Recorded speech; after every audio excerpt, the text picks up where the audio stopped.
ಮುಂದೆ ಸೇರಿಸಿ ಗಾರವೇನ ನಮಾಮಿ ಸದಾ ಅನುಮೋದಿತ್ವ ಇಮಾಂ ಪುಣ್ಯಂ ಪಪ್ಪತು ಅಮತಂ ಪದಂ. ಪಾಳಿ ಭಾಷೆಯಲ್ಲಿರುವಂತಹ ಈ ಒಂದು ಮೂರನೇ ಬಾರಿ ನವಯಾನ ಚಾರಿಟಬಲ್ ಟ್ರಸ್ಟ್ ವತಿಯಿಂದ ಮೂರನೇ ಬಾರಿ ನಾವು ಈಗ ವಧುವರರ ಸಮಾವೇಶನ ಹಮ್ಮಿಕೊಂಡಿದ್ದೀವಿ. ಈ ಸಮಾವೇಶದಲ್ಲಿ ಎಲ್ಲ ಬಲಗೈ ಸಮುದಾಯದ ವಧುವರರಿಗೆ ನೇರವಾಗಿ ವಧು ಮತ್ತು ವರರು ತಮ್ಮ ಆಯ್ಕೆಗಳನ್ನು ಮತ್ತು ತಮಗೆ ಇಚ್ಛಾ ಅನುಸಾರವಾಗಿ ಆಯ್ಕೆಗಳನ್ನು ವಧುವರರು ಮಾಡ್ಕೊಳ್ಬೋದಂಥ ಒಂದು ಇದನ್ನು ನಮ್ಮ ಟ್ರಸ್ಟ್ನ ವತಿಯಿಂದ ಎಲ್ಲ ಸಮಾನ ಮನಸ್ಕರು ಸೇರಿ ನಿರ್ಧರಿಸಿ ಈ ಒಂದು ಸಮಾವೇಶನ ಹಮ್ಮಿಕೊಳ್ತಾ ಇದ್ದೀವಿ. ಇದು ಮೂರನೇ ಬಾರಿ ನಡೀತಾ ಇದೆ. ಇದ್ರ ಸದುಪಯೋಗನ ವಧುವರರು ಉಪಯೋಗಿಸ್ಕೋಬೇಕು. ನಮ್ಮ ನವಯಾನ ಚಾರಿಟಬಲ್ ಟ್ರಸ್ಟ್ನಿಂದ ಶಕುಂತಲಾ ಮೇಡಮ್ ರವರ ಅಧ್ಯಕ್ಷತೆಯಲ್ಲಿ 4 ಜನ ಪ್ರಮುಖ ಸಂಯೋಜಕರು ಪ್ರಮುಖ ಪಾತ್ರವನ್ನು ಈ ವಿವಾಹ ಬಂಧನ ವೇದಿಕೆಯ ಸಮಾವೇಶದಲ್ಲಿ ಪಾಲ್ಗೊಂಡಿದ್ದಾರೆ.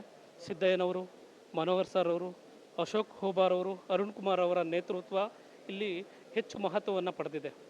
ನಾವು ತಾವು ಹೇಳಿದಾಗೆ ವಿವಾಹವನ್ನು ಸರಳೀಕೃತ ಮಾಡಿ ದುಂದು ವೆಚ್ಚ ಮಾಡ್ದೇ ಅದನ್ನು ಸದುಪಯೋಗ ಪಡಿಸ್ಕೊಂಡು ಮತ್ತು ನಮ್ಮ ಟ್ರಸ್ಟ್ನಿಂದನೇ ಮುಂದಿನ ದಿನಗಳಲ್ಲಿ ಉಚಿತವಾಗಿ ವಿವಾಹ ಬಂಧನ ಸಮಾವೇಶವನ್ನು ಮಾಡುವಂಥ ಉದ್ದೇಶವನ್ನು ನಮ್ಮ ಟ್ರಸ್ಟ್ ಖರ್ಚಿನಲ್ಲೇ ಇಟ್ಕೊಂಡಿದ್ದೀವಿ.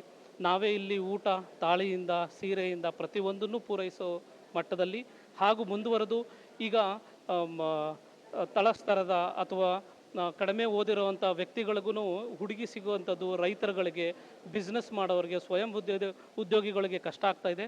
ಅವರಿಗೆ ಅಂತಲೇ ಸಪ್ರೇಟಾಗಿ ಒಂದು ವಿವಾಹ ಬಂಧನದ ಸಮಾವೇಶವನ್ನು ಹಮ್ಮಿಕೋಬೇಕು ಇದೇ ವರ್ಷದಲ್ಲಿ ಅನ್ನೋ ಒಂದು ತೀರ್ಮಾನಕ್ಕೂ ಕೂಡ ನಮ್ಮ ಟ್ರಸ್ಟ್ನವರು ಬರ್ತಾ ಇದ್ದಾರೆ. ಮೊದಲನೇ ಮತ್ತು ಎರಡನೇ ಸಮಾವೇಶದಲ್ಲಿ 50% ಮ್ಯಾರೇಜ್ ಆಗಿದೆ. ಅದು ಸಂತೋಷದಾಯಕ. 100 ಪೇರ್ ಬಂದಿತ್ತು. 100 ಪೇರಲ್ಲಿ 50 ಪೇರು ಮದುವೆ ಆಗಿದೆ. ಇದು ಒಂಥರ ಸಕ್ಸಸ್ಫುಲ್ಲು. ಈ ವಿವಾಹ ಬಂಧನ ಏನು ನವಯಾನ ಚಾರಿಟಬಲ್ ಟ್ರಸ್ಟ್ ವತಿಯಿಂದ ನಡೆದಂಥದ್ದು.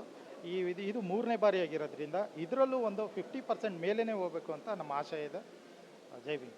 ನಾವು ನಮಸ್ಕಾರ. ಇವತ್ತು ಭಾಳಷ್ಟು ಅತ್ಯುತ್ತಮವಾದಂಥ ಕೆಲಸವನ್ನು ನವಯಾನ ಚಾರಿಟಬಲ್ ಟ್ರಸ್ಟು 24, 25, 26ನೇ ಸಾಲಲ್ಲಿ ಒಂದು ಸಾಮಾಜಿಕವಾದಂಥ ಕಳಕಳಿ ಇರತಕ್ಕಂಥ ವಧುವರರ ಅನ್ವೇಷಣೆ ಕಾರ್ಯಕ್ರಮನ ಮತ್ತು ವಧುವರರಿಗೆ ಇವತ್ತು ಭಾಳ ಈ ವೇದಿಕೆ ಸೂಕ್ತವಾದ ವೇದಿಕೆ. ಒಂದು ಸಮುದಾಯಗಳು ಮತ್ತು ಕುಟುಂಬಗಳು ಒಬ್ಬರನ್ನೊಬ್ಬರನ್ನ ಬೆಸೆದೇ ಇರೋಂಥ ಸಂದರ್ಭದಲ್ಲಿ ಇವತ್ತು ಬೆಸೆಯುವಂಥದ್ದು ಮತ್ತು ಎಲ್ಲಿ ವಧು ಇದ್ದಾರೆ ಎಲ್ಲಿ ಹೊರ ಇದೆ ಅಂತಕ್ಕಂಥದ್ದು ಕೂಡ ಗೊತ್ತಾಗ್ತಾ ಇಲ್ಲ.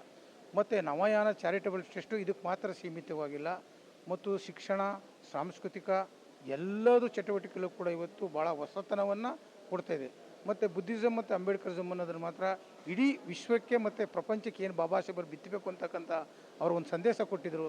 ಅದನ್ನಂತೂ ಕೂಡ ನವಯಾನ ಚಾರಿಟಬಲ್ ಟ್ರಸ್ಟು ನಿರಂತರವಾಗಿ ಆ ಕಾರ್ಯಕ್ರಮವನ್ನು ಮಾಡ್ತಾಯಿದೆ.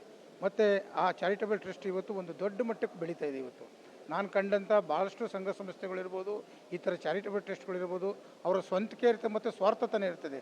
ಈ ಚಾರಿಟಬಲ್ ಟ್ರಸ್ಟಲ್ಲಿ ಯಾವುದೇ ಸ್ವಾರ್ಥತೆ ಇರಲ್ಲ. ಮುಂದಿನ ದಿನ ಒಂದು ಇವತ್ತು ನಾನು ಕೇಳಿದೆ ಭಾಳ, ಮತ್ತು ಇದಕ್ಕೆ ಒಂದು ಶುಲ್ಕವನ್ನು ನಿಗದಿ ಮಾಡ್ತಿರು. ಫ್ರೀ ಆಫ್ ಕಾಸ್ಟಲ್ಲಿ ಇನ್ನು ಮುಂದೆ ನಾವು ದೊಡ್ಡ ವಧುವರರ ಸಮಾವೇಶವನ್ನು ಮಾಡ್ತೀವಿ ಅಂತಕ್ಕಂಥ ಸಂದೇಶವನ್ನು ಕೊಟ್ಟಿದ್ದಾರೆ. ಆ ಚಾರಿಟಬಲ್ ಟ್ರಸ್ಟ್ ಇವತ್ತು ಶೈಕ್ಷಣಿಕವಾಗಿ ಮತ್ತು ಶಿಕ್ಷಣ ಮತ್ತು ಸಾಂಸ್ಕೃತಿಕ ಒಂದು ಏನು ಹಿನ್ನೆಲೆ ಇದೆ ಅದು ಸಕ್ಸಸ್ಫುಲ್ ಆಗ್ತದೆ.